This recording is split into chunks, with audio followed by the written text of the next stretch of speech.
All right, everybody, welcome back, and thank you for tuning in today. You're listening to The Adam Messer Show, and I'm your host, Adam Messer, here today with my special guest, Micah Bonn, and she was with us for the first hour, so we're coming back on the second hour. Welcome back, Micah. Hey there. Hey. And in the studio today, we got Sebastian Messer going to play a little bit of live music for us to get the second hour going. Here's Sebastian.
Awesome, Bass. Thank you very much.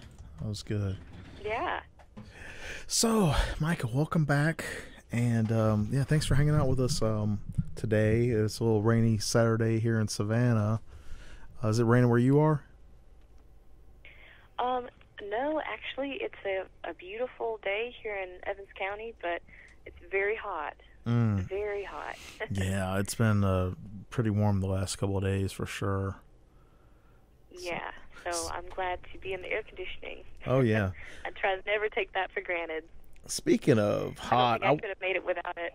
Oh, yeah, I know. We'd all, I tell you what, we're all, I could not live in Savannah without air conditioning, at least, not for long. It's staggering to think about, really. It'll take your breath away. So, speaking of hot and taking your breath away, I want to play that I Will Survive again. I think that'd be pretty cool for anybody that missed it last hour. Okay. So here it goes, everybody. This is Micah Bonn's cover of I Will Survive. At first I was afraid, I was petrified. Kept thinking I could never live without you by my side. But I spent oh so many nights just thinking how you did me wrong. And I grew strong, and I learned how to get along.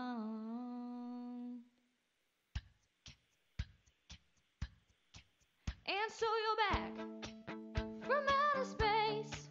I just walked in to find you here with that sad look upon your face. I should have changed my stupid lock, should have made you leave your key. If I'd known for just 1 second you'd be back to bother me. Go on now, go. Walk out the door. Just turn around now. You're not welcome anymore. Hey, weren't you the one who tried to hurt me with goodbye? You thought I'd crumble. Did you think I'd lay down and die? Oh, not I will survive. As long as I know how to love, I know I'll stay alive. I got all my life to live, and I've got all my love to give, and I will survive. I will survive. Ooh.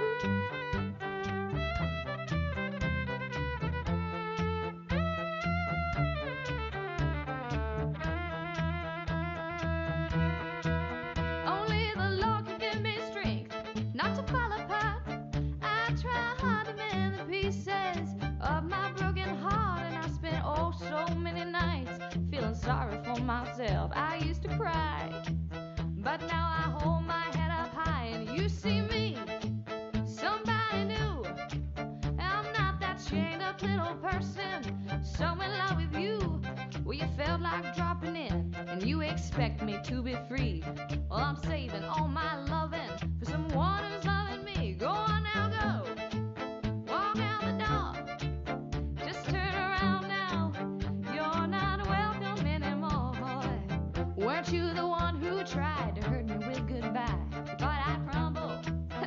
You thought I'd lay down and die. Oh, not I will survive. Yeah, as long as I know how to love, I know I'll stay alive. And I've got all my life to live, and I've got all my love to give, and I'll survive. Yeah, I will survive.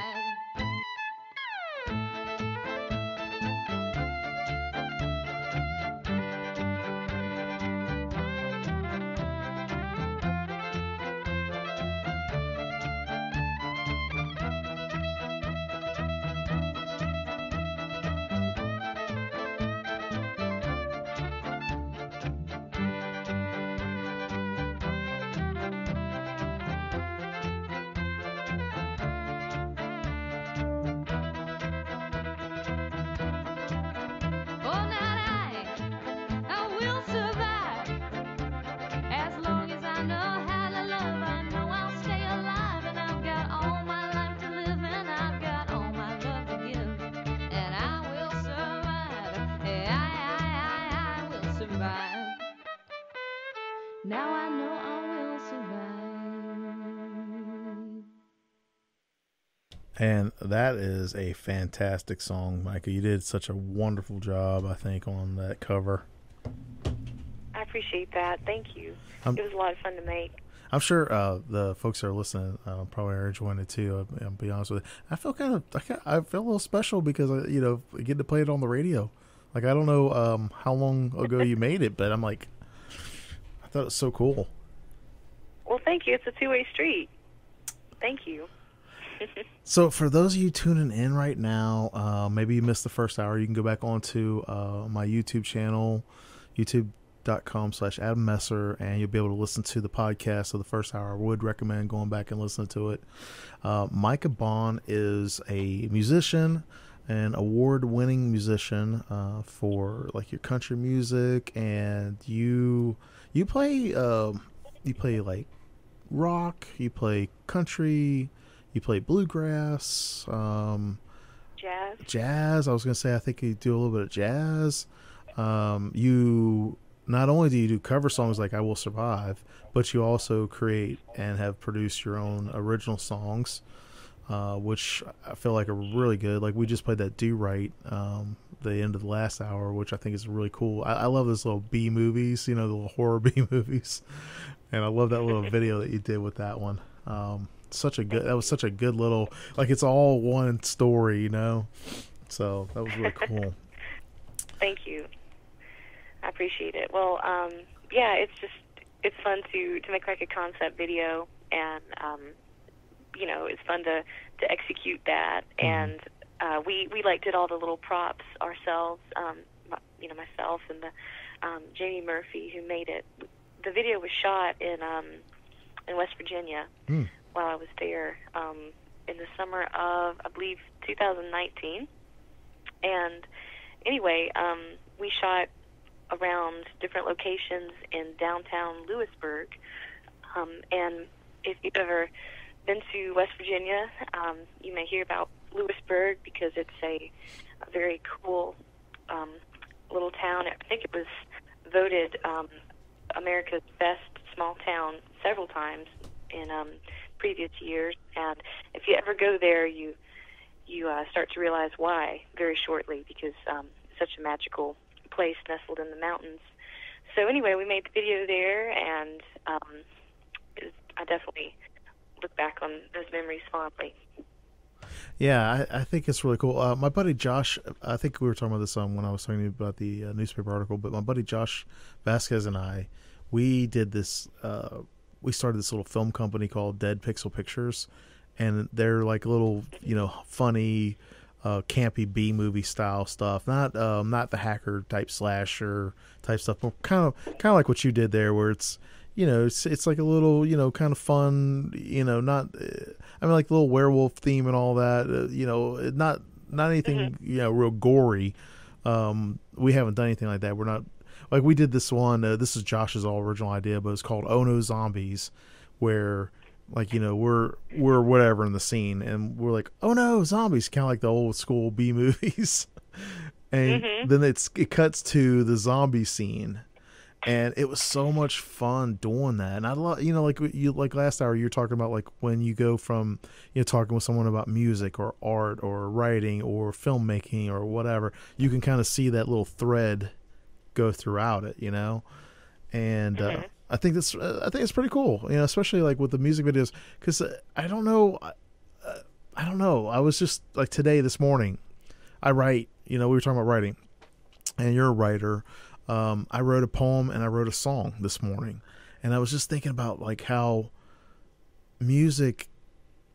I don't know how to say this. I don't want to sound funny, but music, like with what you're doing, you can actually sing, and it's not melodyne or whatever that is. You can actually sing. You know what I mean? Your voice is not being overproduced or anything like that. Versus a lot of the, Oh. do you know what I mean? Continue, please. Digitalized, yeah, where your voice is not being digitalized, and a lot of the stuff that we hear today is, like where it is somebody's voice, and they're being, their voice is being digitalized, it's being, corrected or fixed or whatever, and so I think there's a lot of, I appreciate people who can actually sing, versus the industry right now pushes so much of like, I don't know what they call it. I think it's called Melodyne or something. I don't know what the program's called, but it's Autotune. Autotune. Yeah, thank you. Yeah. Where they get a person that they want to push to the top of the charts, and they fit a certain Right. look or a certain sound, but then it's not like they can't really sing, Yeah. Well, it's kind of a ex machina, like out of the machine kind of thing. Yeah. So I see that a lot, and I think everybody sees that in the music industry nowadays.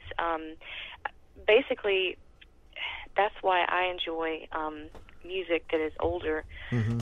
Spanning from the 40s till about the 70s. Just, some of my favorite music that was produced, because there was less technology back then. And if you listen to someone like Jerry Lee Lewis, for example, I think he's just the prime example of someone who his hits, like Great Balls of Fire and Whole Lot of Shaking Going On, was him at the piano with, I think, maybe 3 other guys. Maybe it was just 2. And, it was just raw talent. And the same thing with, Elvis's early recordings. And, of course, it got more sophisticated throughout their careers. And, Elvis did very orchestrated things towards the end of his life. Mm-hmm. But it's wonderful to have technology that's advancing, because then you have people like, Jimi Hendrix, who innovated the boundaries of the electric guitar, and you have like Queen, who, definitely pushed the boundaries of what was possible with recording. I think they ran out of tape, from all of the little parts they laid on Bohemian Rhapsody. Mm-hmm.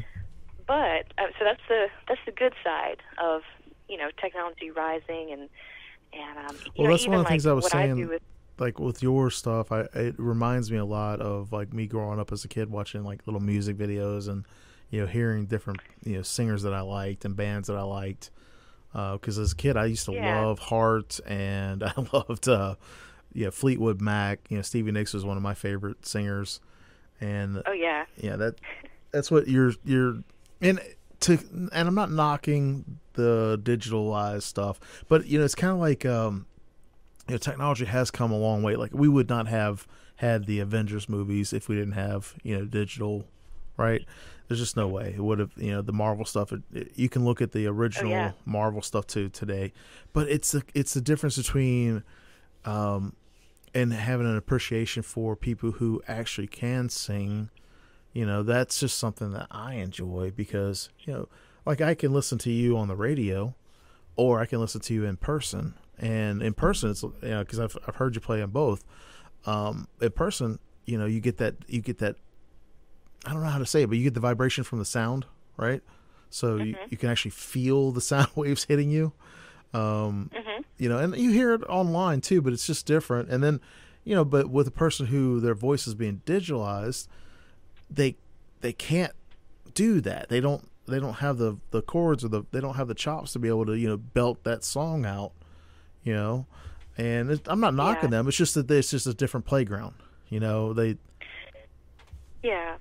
Well, yeah, different mediums, you know, for different types of music, but something that I am kind of aware of with as being a bad part of the music industry is, I think, starting in around the 80s, technology began to, you know, eclipse talent. And now there are some wonderful people from the 80s, like, you know, Prince being one of them out of many. Mm-hmm. But, you know, nowadays it's just exponentially more noticeable. A lot of times someone is picked, you know, for whatever reason, I guess marketability, or they have a platform or, you know, a message that resonates with people. And that's, you know, that's wonderful. But it seems like talent can almost be produced now with, you know, digital. Oh no, you're absolutely right. I've obviously read that word a lot more than I've said it. It can be made, you know, with a button. Well, you know, and that's the whole thing about what I'm saying with you being able. It's just like watching a play, right? You watch the people up there acting, and you know they're doing their, you know, a play live, you know, performance or whatever. With a movie, you know, they might, and I don't know exactly, but they could take literally like 100 takes if they wanted to get that emotion down perfectly like they wanted it, right? But in a play, when they're up there on stage, you know, they get one shot to get it right, you know? And if they mess it up, they mess it up. They just keep moving on, right? And I think that's just the difference. It's almost like, how do I say this? It's almost like, you know, you can go get a hamburger, right, at a fast food joint, right? And that's going to be the same. And I'm not naming any names, but you go anywhere in the U.S. and get the same burger from a fast food joint. It's going to taste the same no matter where you go. But you go to that, you know, that, what was that little town you were talking about? It's like the best little town in America. Lewisburg, West Virginia. Was there a little fast food? Was there a little sit-down diner that you went to there? Oh yeah, I definitely tried them all out. All right, so you go to a little Greasy Spoon sit-down diner, and you get their burger, and you know they got Bob in the back. That's my little Bob the Burger reference. But they got Bob in the back making the burgers, you know, by hand, putting his little special, you know, seasonings or whatever in it. And you're not going to get that burger everywhere, you know? Right. And I think that's the same thing with any kind of art, because you can have mass-produced digital art that is almost, you know, almost like image perfect, you know what I mean? Versus like someone who, you know, their drawing might not be perfect, but, you know, I like the differences. Like, I like when I see hand-drawn stuff, or I like when I see stuff that's not, you know, I don't know, pen and paper versus digital. You know what I mean? Yeah. That's kind of how I feel about the real singing, you know? Yeah. Well, I think that we'll see more of that in the future, more of, you know, as things do become more perfected with technology. I think people that perhaps are less maybe polished might be the word. Yeah. Like that have more of an interesting. It may not be technically perfect. I'm talking about, you know, musicians especially, but there's a soul behind what they're doing, and there's a driving force. And I think people have always responded to that, and they always will. But I'm curious to see what that will look like in 20 years. You know what I think it'll look like? Because I'll tell you, you know how records are coming back around, and records are actually the last couple of years have outsold CDs. The last couple of years, I think it's going to Wow. look like that because Yeah. people with art and like with my radio show, the podcast, you know, I don't go back and edit and try to, you know, polish it up or anything like that. Like I do the show and I put it out there, and you know, if I flub up on the air, you get to hear the flub on the podcast. You know, I'm not sitting there Yeah. trying to Well, I appreciate that. It's more, homegrown. it's more authentic, and Yeah. and at the same time, you feel like you're part of something. Whereas things are so perfect, they can lose personality, and Yeah. they can be impersonal. I'll give you an example. This is my approach for writing and journalism and stuff like that. And I feel like the same way with the radio show. I like to do for example, and I know I've interviewed you a couple times, but just like behind the curtains, everybody, you know, here's the Wizard of Oz stuff that I don't really talk a whole lot about. But whenever, let's say if I did an interview and I wanted to talk to Micah about her upcoming, I don't know, concert or upcoming, you know, live performance or something like that. What I do is I'll ask the person, hey, I'd like to, you know, talk with you about potentially doing an article or whatever. Can we chit chat? You know, because sometimes I don't even know the folks. I've never met them, never talked to them before or whatever. You know, and I'll tell them, or I'll ask them, can we just chit chat for a little bit? And so we set up a time to chit chat with them, and I'll talk with them, and I'll just try to get to know them a little bit better, and you know, and I'll let them know, hey, I'm not really doing the interview right now. I just want to kind of, you know, talk with you and, you know, get to know you a little bit better. And I found that works for me, and it works for the other person really well, because what I'll do is I will talk with them, and I'll learn, you know, about them, and I'll learn about like whatever, you know, their event is or whatever. And then I'll send them over about 7 or 8 questions, usually through an email.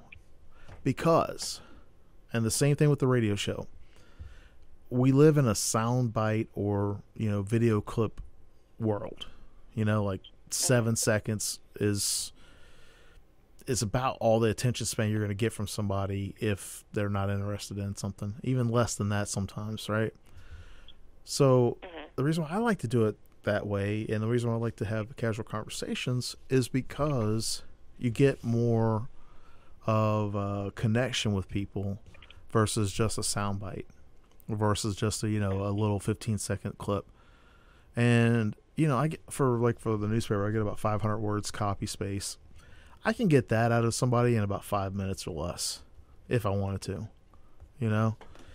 But I don't, you know, and I know that there are people out there that they do it differently, and they you know don't, you know, they don't necessarily go like that or whatever.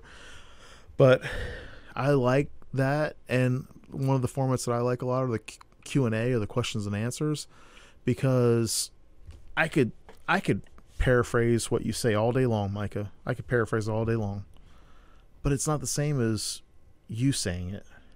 You know, just like you said earlier about, like, if you say, like, if I say I'm good, then nobody will believe it. But if you say I'm good, then everybody will believe it, you know? And that's one of the reasons why I like to do it like that, because I feel like when people are not pressured into, like they have to give an answer, you know, quick, you know, they have a chance to kind of think about what they want to say, and then it gives them a better representation of what they really want to share. Yeah. So. Yeah, and it's more human, and it's long form too, which is actually, it's very interesting that even though we do live in a soundbite world, like, you know, you're saying 7 seconds, that podcasts have been flourishing. Yeah. People are also very hungry for long form conversation, and it almost reminds me of what the ancient Greeks used to do when they would, you know, sit around the campfire and have you know, philosophical discussions, or just talk about something in depth. And it's like that's kind of come back in a, you know, in a modernized form with technology. But it's very interesting. That's never gone away. Yeah. Well, I think people are talking about the conversations. I do think that people are craving that genuine connection, because even if, like, say for instance, somebody's listening to us talking right now, they're not involved in the conversation directly, but they're involved in the conversation indirectly, because as they're listening to us talking, they're having thoughts about what we're talking about.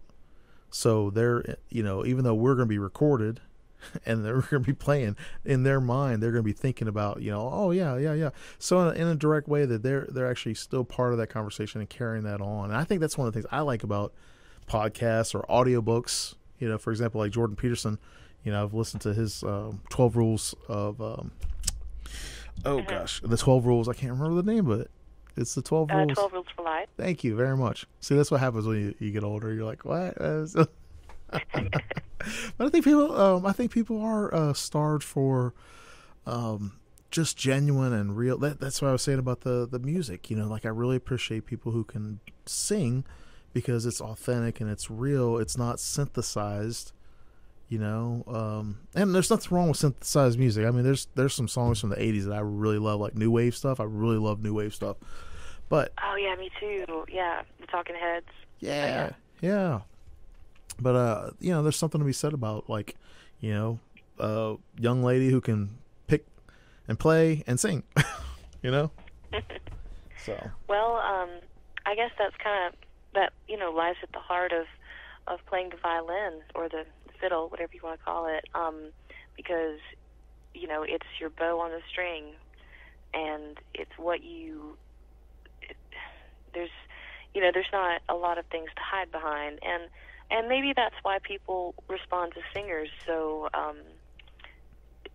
at a faster rate than other instruments, because someone opens their mouth and the sound comes from their throat, and it's a very pure, authentic art form, or at least it can be. A lot of times I think you hear people nowadays, and it's always been this way, where, what they're doing is an imitation of what they've heard someone else do. Right. And rather than listening to that person and saying, I like, the way they're approaching this, I like their authenticity, that resonates with me. Rather than doing that, they just try to be that person. And you can never be someone else, especially when it comes to your sound and what you produce. So, what they really should do is try to distill what it is and then put that in their own form. It's crazy that you say that, because like with the radio, there have been people that tell me, oh, you have a great radio voice. And like, I've never tried to have a radio voice. You know what I mean? I've just tried to talk the way that I talk. I mean, like, this is how I talk on the phone. This is how I talk in person, or whatever. I might be. You're just being you. Yeah. And I think that comes across, like, with the music. I mean, I'm not a musician, but I feel like as a lover of music, it comes across when that the person put their all into this piece or this work or whatever. And you don't have to hear it, you can feel it, just like with acting, or when you read something that just resonates with you, or the core of you feel it. You don't have to say, well, yeah, sometimes you can't even express it in words. You know what I mean? Yeah. Sometimes you don't know why you like something, but it just hits you in a certain way, and maybe it shows you a little bit about what you are or what you could be, what you're doing, what you have done, or where you might be headed. I think, a lot of times that's why we do respond to things. But yeah, and I mean, you should always just, be as authentic as you can, and because at the end of the day, there is something that you can offer to people that only you can give, because no one has your genetics, no one was born as you at this moment in time, and no one has all of your past experiences, and the whole is greater than the sum of its parts. So even though you have a probably, or not you, but someone might have like a sibling or whatever, or a twin that has like the same, parts and probably a very similar like background and genetics and everything. Still, the whole is greater than the sum of its parts. So what comes out of you is a specialized voice, and that's ultimately what the world needs. If we all, put forth our best and lived up to our potential, just what an incredible world this would be. It would just be extraordinary. You just made me think of Louis Armstrong. Why is that? Just what an incredible world this would be. Oh, yeah. Well, I guess I'm not the first person who thought of that. But, no, it was wonderful. I thought it was so apropos because, like the way he said it, the way you said it, two different ways. And, but still a great, wonderful meaning, Yeah, well, that's something I think about a lot. And everyone has different talents. And some people are musically inclined and others are better at, like singing or leadership, business, there's so many different types of minds out there, and it's at the same time there's a lot of overlap between, becoming the best version of yourself, and really it all boils down to love and passionate work. Yeah. Storytelling. I've heard this a couple different times because really we're storytelling beings. You're talking about the Greeks sitting around campfires, and that's been human beings. As soon as we started learning how to like make little noises and put some kind of significant meaning to those noises or sounds, we started telling stories, right? And as storytelling beings, one of the things that I've heard over and over and over again from different folks is people want something familiar but new. So yeah. Like with a song, for example, let's just say you got a 3.5 minute, song. You're going to have a hook, you're going to have a chorus, you're going to have verses, you're going to have a beat, you're going to have a lot of the same familiar elements, for that song. And we didn't invent the words, so we're reusing the words, but we're putting in a combination where we're writing it out or we're creating that story ourselves, So right. I always think it's interesting when you talk about that because, we've been talking a little bit about philosophy and all. I always found it fascinating with the storytelling and being authentic because, you as not you personally, but plurally, you start off imitating things that you like. Like when I was a kid, I used to love to draw superheroes.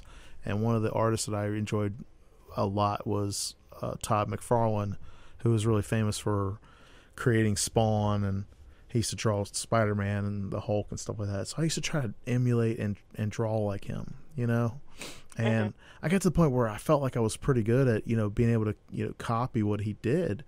And now, like I wouldn't do that now. I find that kind of boring. Like, I don't try to copy other people. Matter of fact, Sebastian is always like, I'm going to drag Sebastian on there again, but Sebastian's always talking about like when people think I'm going to zig, I zag. When they think I'm going to go left, I go right and around the block and come back around. He's just smiling, and it's just because I don't like being, like we have to do routine things and all, but I just don't want, personally, I don't like to do. I just don't like to, copy what other people are doing. And I like stuff that is different, especially with art or reading or art, with people that make pictures, or I like stuff that is just, different, like if you're going to make me a hamburger, make it different. I don't want to eat the same hamburger that, I can get anywhere in the U.S. I want to eat that, sometimes I want that hamburger because it's reliable. You know what I mean? But other times I'm like, why is this hamburger different? I want to taste like, like if I go to Pittsburgh, I want to taste like, the way that they make it there. I don't want to get the same way I'd get it here in Savannah, Yeah. And I think everyone, responds to that and feels that way. Even though, relying on something that's that is uniform can be very helpful. But yeah, I mean, I definitely know what you mean about, people like to hear something that is new, but at the same time is actually an old idea. Something that's familiar. That's very profound. Yeah, it's familiar. That's a better way of saying it. Whenever I was in Nashville, I had the chance to sit down with Tony Arata, who is a songwriter from Tybee, who actually wrote The Dance for Garth Brooks. Oh, wow. Yeah. That's one of my favorite songs. Oh, it's a wonderful song. Oh, my gosh. And, Tony is just a consummate musician and wonderful songwriter. So I got the chance to kind of pick his brain. Oh, wow. About songwriting and everything. And he, we were talking about, like, writing a love song or writing, any kind of archetype for a song. And he basically said that, everything that needs to be said has already been said. I mean, there's that archetype about like, we'll take love songs, for example. What are you going to bring to that hasn't been put to words exactly? Right. Or how can you change something and make it new? And that really just kind of blew my mind, because it can be kind of, it's just astounding to realize that everything, has, that there's an archetype that you're working with for a love song. Yeah. But this is definitely my philosophy. Even though everything that is needed to be said has been said, no one was listening. So it needs to be put out there again. Mm-hmm. And you need to, update things continually, because we human beings are always changing, our culture is changing, our times are. So we're always updating the same ideas. Yeah. But that's definitely a theme in art throughout the millennia. Is everything that needs to be has already been put out there, but maybe it needs to be looked at again. I think that's a great way to put it. That is a really fantastic way to think about sticking with your art or your writing or whatever, and not being discouraged that it's been done. Right. Yeah. I mean, like, I could say. Yeah, because Go ahead. Go ahead. No, go ahead.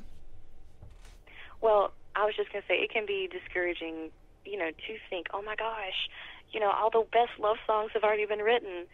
Well, yeah, that's true, but at the same time, it's up to you to update it.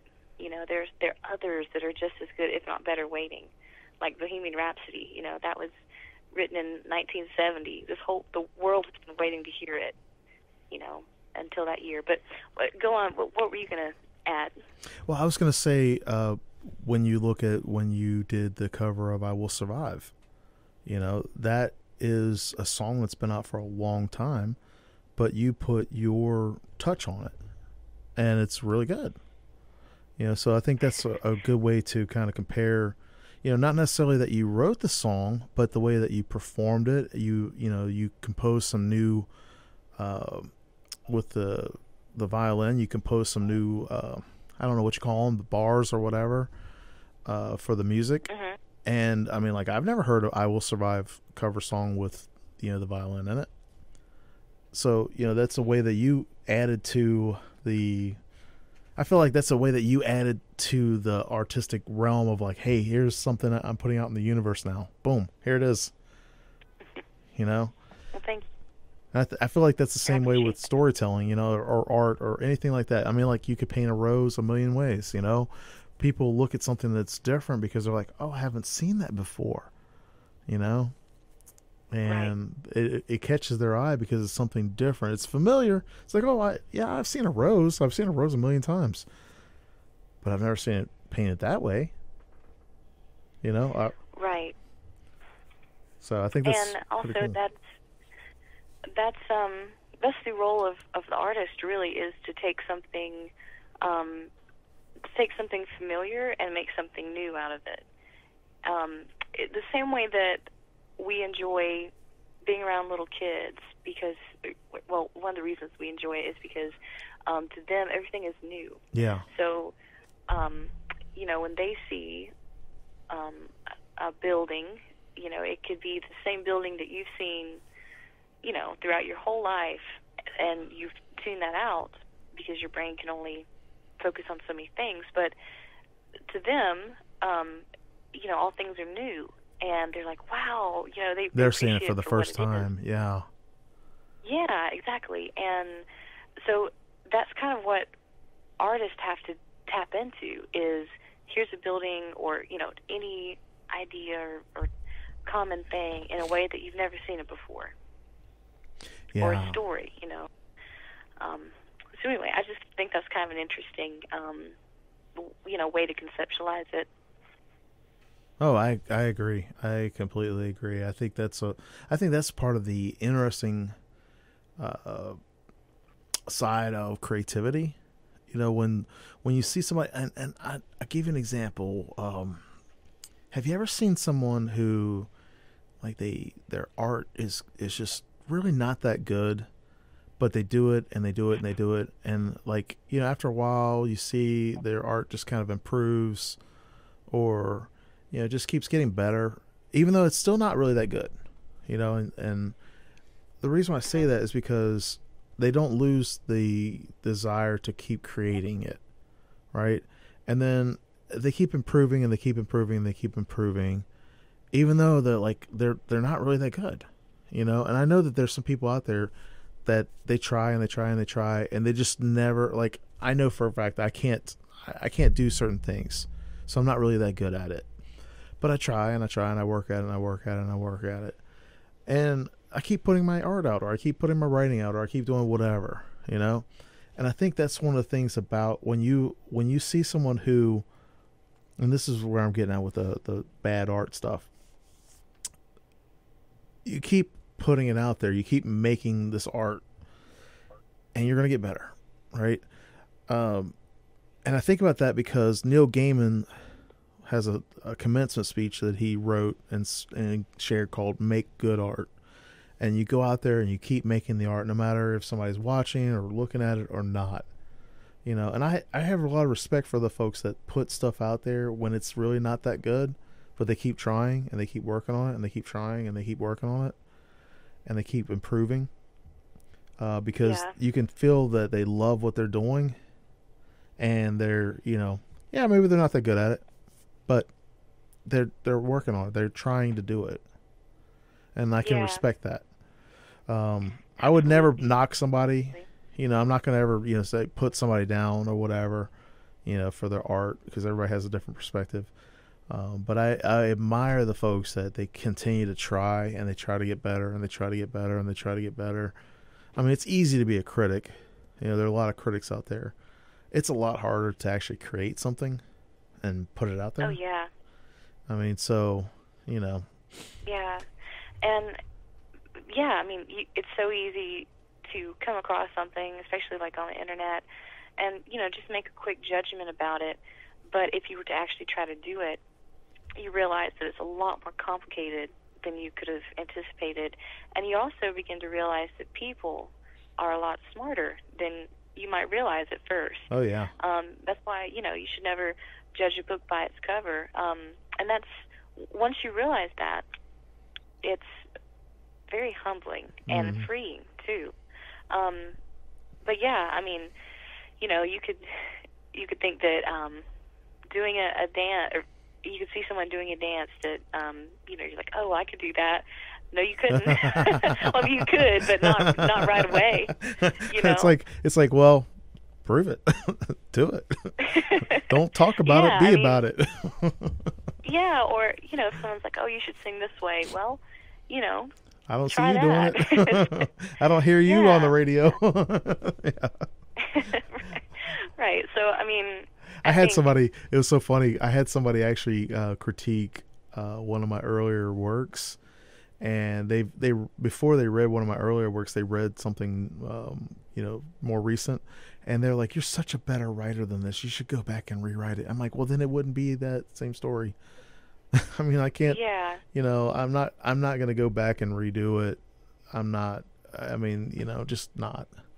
I'm not going to, Yeah. it's like some of those folks that they do something, they get really well known for it, and then they're like, I'm just not doing that anymore. That was part of my life at one point. I'm not making the alphabet soup stuff anymore. Just not. I'm done. Yeah. Yeah. Well, I struggle with that too as a writer. Writing songs because Yeah. there is that part of you that thinks, oh, I see now what I could have done, or there's also the part that says, well, that it is what it is, and It's a time capsule. I mean, it was a moment in time. It was like a photograph.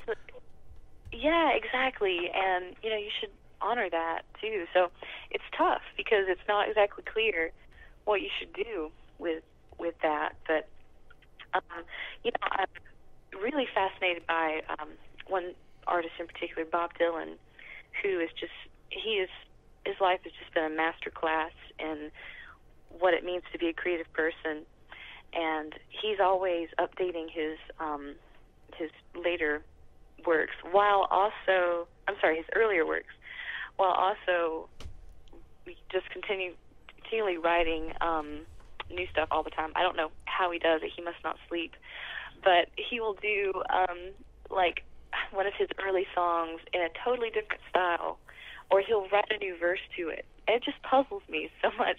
I love it because I guess he's always changing and growing, even though he's probably, I think he just turned 80 this year. Oh, wow. So, yeah.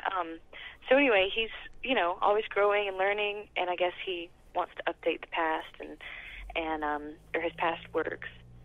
And he's also really good about not sticking to one thing for too long to get pigeonholed into it.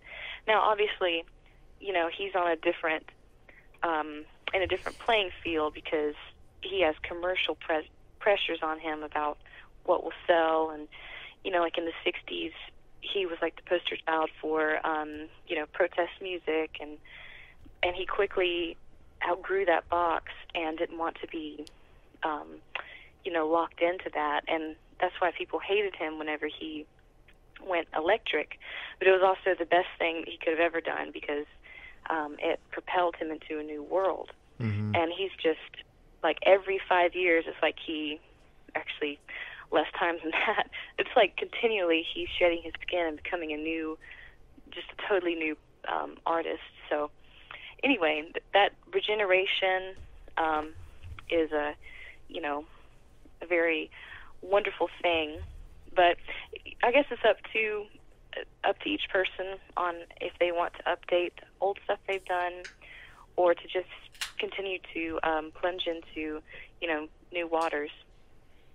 Yeah, I think about like when you're talking about that, George Lucas did that with Star Wars because the technology wasn't available when he made Star Wars, and then some of the people really liked it and embraced the changes that he made with Star Wars, and then some other people they just didn't like it at all, And I think when you get somebody again with the familiar but new stuff, it's like, well, that's not the Bob Dylan I know. That's not the Bob Dylan that I like.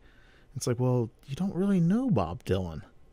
I mean, like you think you know Bob Dylan. You get to see the commercialized version of Bob Dylan's work, not Bob Dylan.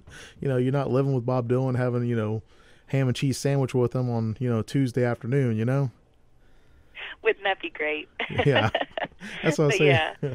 So I think people I don't know. We get that celebrity thing, where people think that they know somebody but you really don't.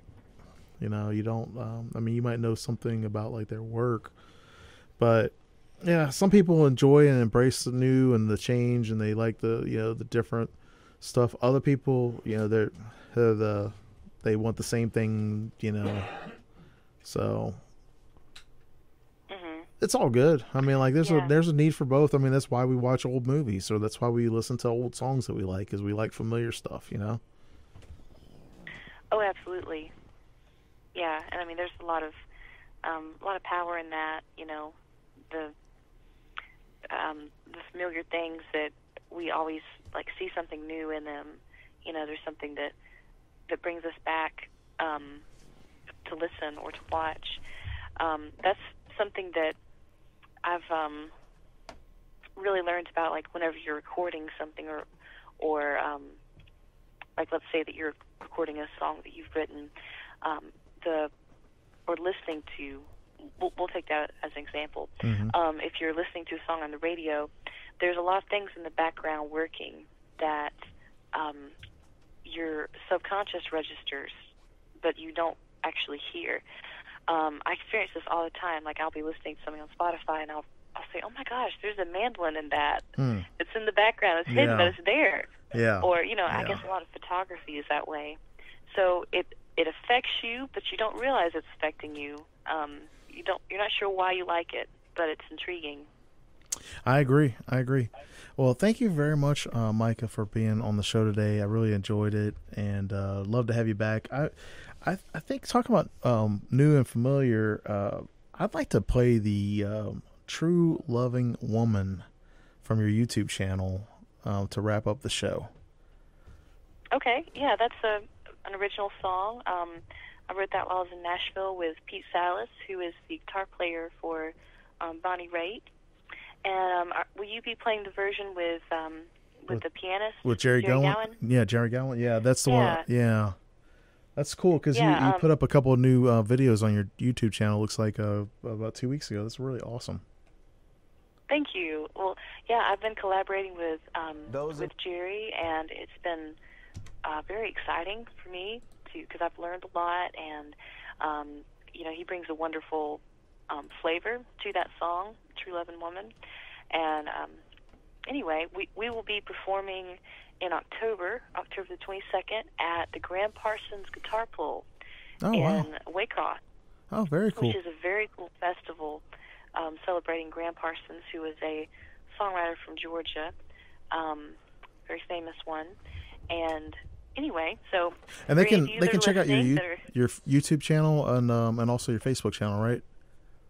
Yeah, and I post where I will be. So anyway, if anyone is making plans for October, definitely put that on your calendars because that's a wonderful festival. A lot of talented people come together. Well, thanks a lot for being on the show, Micah. I really had a great time. Of course, thank you.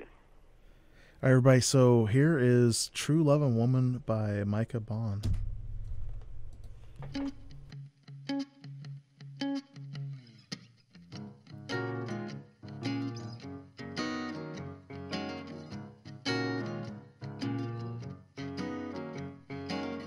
You say some rounder ran off with your pride. Lady luck left you high and dry. You were charmed by a pair of snake eyes. Well, that's the risk you take when you roll the dice. Love is a gamble when you lay down your cards. Now your last gal was a joker. I'm a queen of hearts.